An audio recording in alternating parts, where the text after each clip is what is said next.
Hello, this is Dr. Steele. Today's questions asks if I can analyze and clarify what is the viral transmission during the winter. As a reminder, I am not diagnosing or treating anybody. This video is only to discuss medical topics like this. So it's unfortunate that up to today, the people that have been exposed to COVID-19, the total cases have been over 13 million. But out of those 13 million patients have survived. Unfortunately, 269,000 patients have died from this. But it's important to remember, and this is the message for this morning, that during the winter, the transmission is higher. And that's why northern states have more issues with COVID-19. Remember, let me give you an analogy of this. Do you remember when you were in high school or in college and you used to go out with your friends and you went out and it was very, very cold? Just imagine you going right into the car after going out and telling your friend, "Oh, let's go to the car because it's really, really, really cold outside." And then you got into the car, and then the first thing you did, of course, turn on the car, and then you turn on the heater. And then after that, and I'm asking you now, what happened to the windshield or the windows when you did that? What happened to them? Well, most of my patients say, well, it got fogged up. Well, what that means is that that means inside the car, because of the exchange of temperatures, the humidity, the inside of the car became more humid. So unfortunately, the viruses thrive on humid surfaces, like environments that are humid.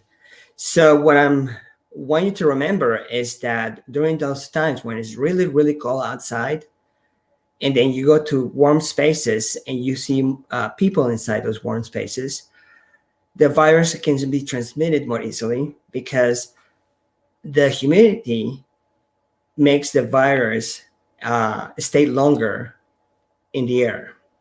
In other words, let's say I'm sick, let's say I'm coughing, and I'm just shitting out viruses. Then the virus gets suspended in the air longer because it's humid, and then the person leaves, and the other person walks through that space, just like when you leave a trail of perfume or cologne, and then that patient behind that sick patient is going to get contaminated. And the thing about that is not like if you're wearing your mask, that's going to somewhat protect you, of course.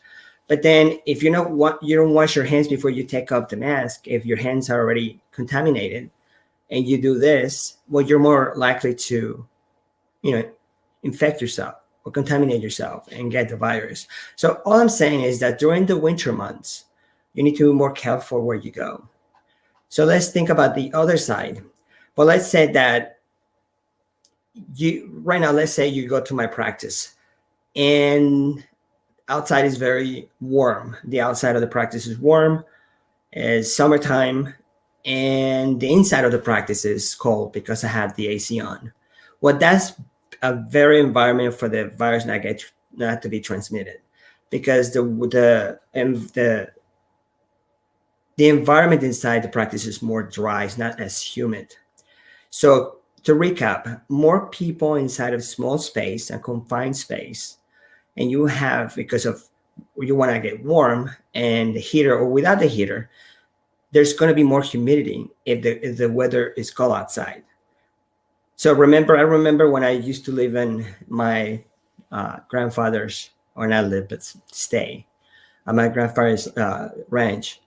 And the building was made of concrete, of the space we were staying at. And it was very, very cold outside. So we had we turn out the heaters. And so all of a sudden I started seeing the walls, that I saw water dripping on the walls because it was so cold. And we're inside, we're trying to warm up the place. So of course, depends on the material you're exposed to, the humidity is going to be more noticeable. Once again, that's extremely important for you not to be on those spaces. Now, another thing that I want you to remember is that it's unfortunate that people have perished, have died from this, but more patients have survived it that we know. And also, there are some people that have not been tested that have survived. So the odds are not against us, but still, I don't want to minimize people that have perished from this. Sad. But in addition to that, I wanted to remember that if any of your loved ones start having, flu-like symptoms, the sniffles, cough, dry cough, body aches, fever, it is important, it's paramount to just seek medical attention, to get medications, because remember, the virus itself doesn't really kill people. What it kills people is the response of the host or the patient's immune system. So it's like another analogy. It's like some patients that are allergic to peanuts or to penicillin. So I'm asking you, if they die, unfortunately, from anaphylactic shock, who really did the killing? Was it really the peanut or the penicillin? Well, as you know, that's not it, right? The patient died because their immune system made a mistake. It was a misdirected antiparasitic reaction, and the patient died of anaphylactic shock. So the same thing here. The virus per se can damage someone, but it's not the virus itself, it's how the immune system responds to that attack, to that viral infection. So what we do as doctors is that we want to tame the immune system.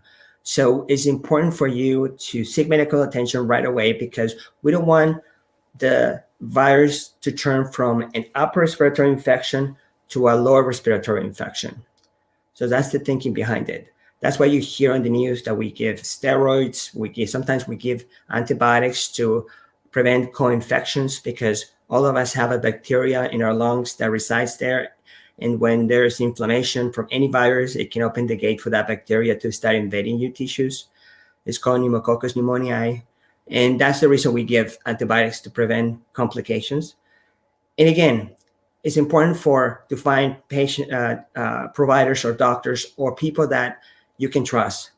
Like me, I'm always looking for that trust, to be able to make sure patients have peace of mind and understanding of what's going on. Okay, to recap, be careful when it's really cold outside. 1, avoid warm spaces with a lot of people that you don't know. Seek medical attention if you have flu-like symptoms, because we don't want the virus to turn from an upper to a lower respiratory infection, because your lungs filled with fluid, and that's the problem. And if you, like I tell my patients, especially women, I tell, because as men, we're very like, no, I'll go tomorrow. Let's see how I wake up tomorrow, right? So I tell my patients to tell their husbands that, no, if you start feeling flu-like symptoms because of the pandemic, you need to go seek medical attention. So they say, it's like, honey, my garage is like, I think the garage is burning, but I'm just going to see how tomorrow looks. I'll call the fire department tomorrow. Let's see how if it didn't spread, if the fire didn't spread. Okay. So now, if you have a fire in your garage, you immediately, what do? Call the fire department. So the same thing here. Don't let things get out of hand. If you feel that you're getting flu-like symptoms, immediately seek medical attention. This is very controllable as long as you take action. Again, thank you for listening. If you like this type of, what's the word I want to use? Recommendations like this. And if you have any questions, let me know. For now, have a fantastic weekend, and we're almost there. And also remember that the greatest wealth is health. Take care of yourselves.